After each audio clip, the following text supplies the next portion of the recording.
Hello student. हमारा जो last topic था visualizing solid shapes, it is completed. ठीक है। I hope there is no doubt. अगर कोई डाउट है तो आप मैसेज कर सकते हैं। ठीक है। नेक्स्ट हमारा है मेंसुरेशन। जो कॉन्सेप्ट नया टॉपिक जो पढ़ने जा रहे हैं वो हमारा है मेंसुरेशन। ठीक है। सो ये आपने क्लास एक बार 7 में भी पढ़ रखा है। ठीक है। उसी का हम लोग एक्सटेंशन कर रहे हैं यहाँ पे। ठीक है। सो मेंसुरेशन जो है ये बहुत टिपिकल नहीं है। ठीक है। आपको थोड़ा सा फार्मूला से एक बार रिकॉल मैं करा दे रहा हूँ। ठीक है। रेक्टेंगल का एरिया क्या होता है ये आपके ऑलरेडी बुक में भी लिखा हुआ है। रेक्टेंगल का लेंथ और ब्रेथ दे रखा है, तो एरिया ऑफ रेक्टेंगल क्या होता है? लेंथ इंटू ब्रेथ, ए इंटू बी, है ना।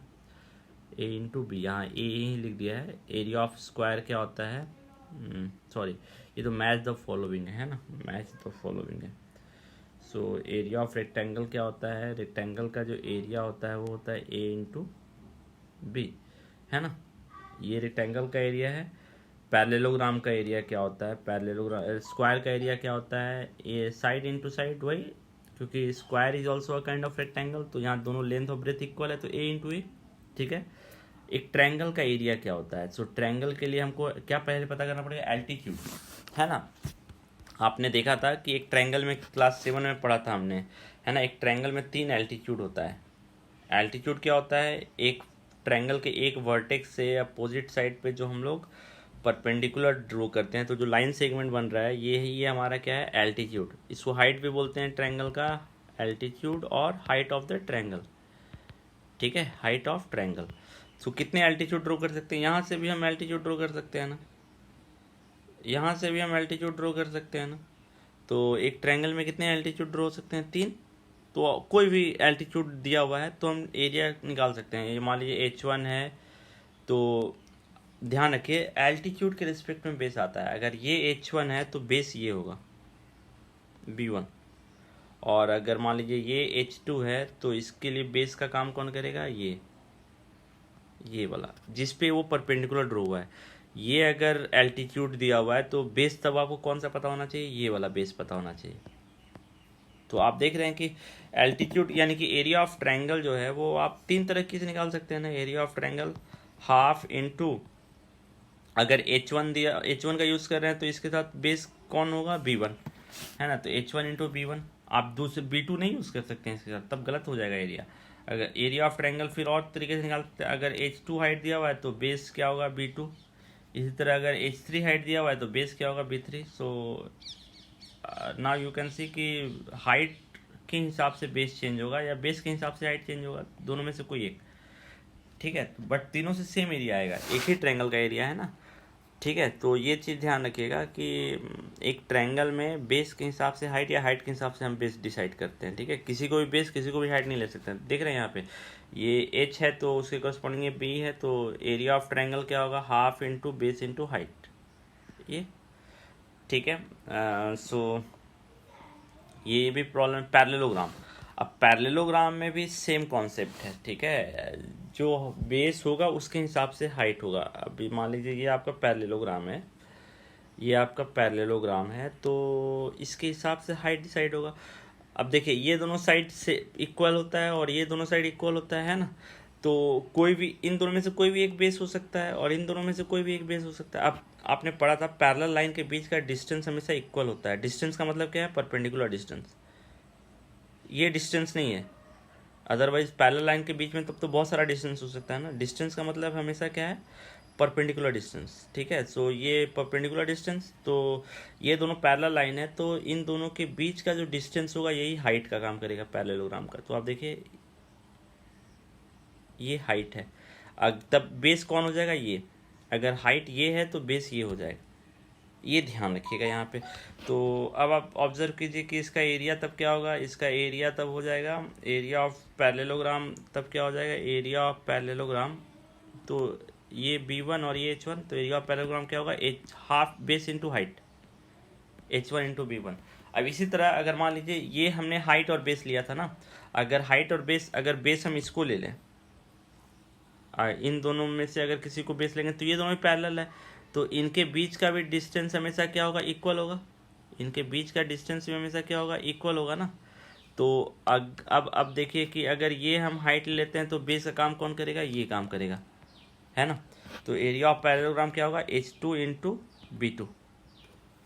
ये चीज़ ध्यान रखिएगा, ठीक है। जनरली हम लोग कंफ्यूज हो जाते हैं कि हाइट किसी को भी ले सकते हैं तो बेस नहीं, ऐसा नहीं है। हाइट के हिसाब से बेस या बेस के हिसाब से हाइट डिसाइड होगा, ठीक है। तो अब आप देखिए कि आपकी एक्सरसाइज में जो है ये वाला एरिया ऑफ पैरेलल, देखिए यहाँ भी हाइट और बेस फिक्स्ड है ना, जिस पे परपेंडिकुलर ड्रॉ किया है वही। अब जरूरी नहीं कि हाइट हमेशा यहीं पर होगा, ठीक है। ये भी कंफ्यूजन नहीं रहना चाहिए। हाइट यहाँ भी हो सकता है, हाइट यहाँ भी हो सकता है, दोनों पैरेलल लाइन के बीच का डिस्टेंस हमेशा इक्वल होगा, है ना। तो पैरेललोग्राम का एरिया क्या होगा, बेस इंटू हाइट। रेक्टेंगल का एरिया क्या होगा, ये था। स्क्वायर का एरिया ये था, ट्रायंगल का एरिया ये था। अब सर्कल का एरिया तो पता है, रेडियस बी है, तो एरिया ऑफ सर्कल क्या होगा, पाई इंटू रेडियस स्क्वायर, यानी पाई इंटू बी स्क्वायर, है ना। तो ये हमने ऑलरेडी पढ़ रखा था। तो इसके बेसिस पे हम फर्स्ट ट्राई दिस करेंगे, ठीक है। इसके बेसिस पे हम लोग पहला वाला ट्राई दिस करते हैं। सो पहला वाला ट्राई दिस आप इजीली कर सकते हैं, ठीक है। एरिया पता करना है, राइट द पेरीमीटर ऑल्सो। तो पेरीमीटर मेरे ख्याल से आप जानते हैं, ठीक है। पेरीमीटर क्या होता है, मेरे ख्याल से आप जानते हैं। एक ट्रायंगल का एक कोई भी एरिया है, इसका पेरीमीटर का मतलब क्या है, इसका पेरीमीटर का मतलब क्या है, इसका पेरीमीटर का मतलब है इसके बाउंड्री का लेंथ। इसका जो बाउंड्री है, ये बाउंड्री है ना, इसके बाउंड्री का length of the boundary, length of the boundary, है ना, is called as perimeter, is perimeter of the figure, है ना, पेरीमीटर कहलाता है। तो अब आप देखिए कि ये क्लास 6 में ही पढ़ा था आपने, है ना। सो एक रेक्टेंगल है, इसका पेरीमीटर क्या होगा, एल बी है, तो L plus B plus L plus B, ये इसका पेरीमीटर होगा। तो अब आप लाइक टर्म देखिए, ये दोनों लाइक टर्म है, तो 2l और प्लस 2b, 2 कॉमन हो गया, सो एल प्लस बी। सो इस तरह आप निकाल सकते हैं ना। मेरे ख्याल से मुझे ये बताने की जरूरत नहीं है, ठीक है। मैं एक बार सर्कल का बता दे रहा हूँ, सर्कल का पेरीमीटर क्या होता है। सर्कल में पेरीमीटर के जगह पे हम लोग क्या टर्म यूज़ करते हैं, सर्कमफेरेंस। ये बाउंड्री को हम लोग क्या बोलते हैं, पेरीमीटर भी बोल सकते हैं, सर्कमफेरेंस भी बोल सकते हैं, सर्कमफेरेंस। तो सर्कमफेरेंस क्या होता है, 2 पाई आर। रेडियस अगर इसका आर है तो 2 पाई आर, ये इसका क्या होता है, सर्कमफेरेंस, है ना। अब आप देखिए सेमी सर्कल पे आ जाइए। सेमी सर्कल है तो इसका सर्कमफेरेंस क्या होगा, सी से हम डिनोट कर रहे हैं सर्कमफेरेंस को, तो पाई आर हो जाएगा आधा। लेकिन अगर इसका पेरीमीटर, अब सेमी सर्कल में पेरीमीटर और सर्कमफेरेंस अलग हो जाता है। सर्कमफेरेंस का मतलब हो गया सिर्फ ये वाला पोर्शन, सर्कमफेरेंस का मतलब क्या है, सिर्फ ये वाला पोर्शन, ठीक है। और पेरीमीटर अगर हम बोलेंगे तो पेरीमीटर अगर होगा तो सर्कमफेरेंस प्लस ये वाला पोर्शन भी पेरीमीटर में आ जाएगा। तो इसका पेरीमीटर कितना हो जाएगा, पाई आर प्लस ये क्या है, डायमीटर है ना, तो प्लस डायमीटर, ये इसका पेरीमीटर हो जाएगा सेमी सर्कल का। ये ध्यान रखिएगा, ठीक है। तो इसके बेसिस पे अब आप देखिए, ये आपका जो ट्राइडीज है ये आपका फुल्ली कंप्लीट हो जाएगा। पहले में एरिया ही पता करना और पेरीमीटर ही पता करना है, तो मेरे ख्याल से ये आपका ईजिली सॉल्व हो जाएगा। ये क्वेश्चन आप खुद से कर सकते हैं, ठीक है। तो ये आप कीजिएगा और इसके बेसिस पे आप क्वेश्चन नंबर 1 भी सॉल्व कर सकते हैं। इसमें एरिया और रेक्टेंगल का स्क्वायर का पता करना है ना, दोनों का पेरीमीटर सेम है, और पता करना है कि फिर कौन सा बड़ा है एरिया वाइज। तो क्वेश्चन नंबर 1 ट्राई कीजिएगा, नहीं बनेगा तो हम लोग कल डिस्कस करेंगे। पहले हम लोग ये दोनों ट्राई दिस कंप्लीट करते हैं, ठीक है। एरिया का मतलब क्या है वो आपको पता है ना, एरिया का मतलब जो रीजन उसके बाउंड्री के अंदर है, वही आप ज्योमेट्रिकली समझते रहिएगा। जैसे पेरीमीटर में समझते हैं ना, वैसे ही एरिया भी आपको समझ में आना चाहिए। इसका एरिया अगर हम लोग जानना चाह रहे हैं तो एरिया जानने का मतलब क्या है, इस रीजन का वैल्यू, न्यूमेरिकल वैल्यू हम पता करना चाह रहे हैं, ये एरिया का मतलब है।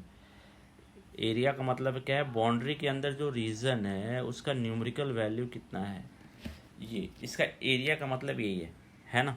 ये आप ध्यान रखिएगा, ठीक है। सो पहले आप ट्राई दिस कंप्लीट कीजिए, उसके बाद हम लोग नेक्स्ट आगे बढ़ेंगे, ठीक है।